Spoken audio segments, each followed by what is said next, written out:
आज का सुंदर विचार, माता पिता के चरणों में स्वर्ग है। माता पिता के चरणों में ही पूरा संसार बसता है।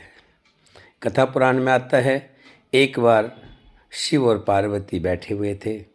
वहीं गणेश जी और कार्तिकेय उनके पास में खेल रहे थे। तो माता पार्वती ने कहा कि जो सबसे पहले पूरी पृथ्वी का चक्कर लगा करके आएगा उसको इनाम मिलेगा। अब गणेश जी तो शरीर से थोड़े ढुलमुल, लेकिन कार्तिक के पास तो मोर की सवारी चढ़े और दौड़ पड़े। गणेश जी के पास चूहे की सवारी थी, लेकिन उसके अंदर गणेश जी के अंदर ज्ञान भरपूर था। इतना ज्ञान उन्होंने माता पिता की परिक्रमा की, 7 परिक्रमा की और आकर के माता की गोद में बैठ गए। उधर कार्तिकेय सारा चक्कर लगा करके आए, देखा तो गणेश जी बैठे हुए हैं। इनाम की बात आई तो गणेश जी को इनाम मिला। कैसे, ये तो अन्याय है, मैं पूरी पृथ्वी का चक्कर लगा के आया। कार्तिकेय कहने लगे, लेकिन इनाम मिल रहा है गणेशों को।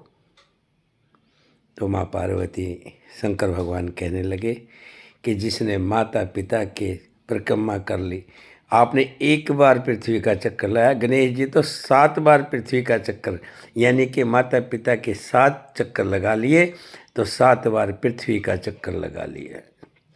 तो इसका सारांश ये है कि जिसने माता पिता की सेवा कर ली, माता पिता के चरणों की सेवा कर ली, माता पिता की आज्ञा का पालन कर लिया, माता पिता ने कुछ कहा तो उसका गुस्सा नहीं माना, क्योंकि बुढ़ापा आ जाता है तो बुढ़ापे में स्वभाव भी बदल जाता है। जिस बच्चे ने माता पिता की बात को मान लिया और उनकी आज्ञा का पालन कर लिया, उसको किसी तीर्थ पे जाने की ज़रूरत नहीं है। उसके तो सारे तीर्थ पूरे हो गए। माता पिता के चरणों में ही तीर्थ है। बोलिए सियापति रामचंद्र भगवान की जय। आज शनिवार है, 30 दिसंबर 2023 का दिन है।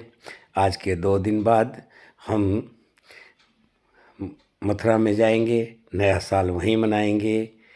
सारी मेरी बहनें जो कथा में आती हैं वो भी जाएंगी, बस के द्वारा जाएंगे।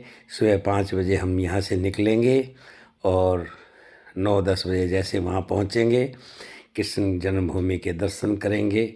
उसके बाद वृंदावन में घूमते हुए शाम को 9 बजे वहाँ से प्रस्थान करेंगे। बोलिए कृष्ण भगवान की जय।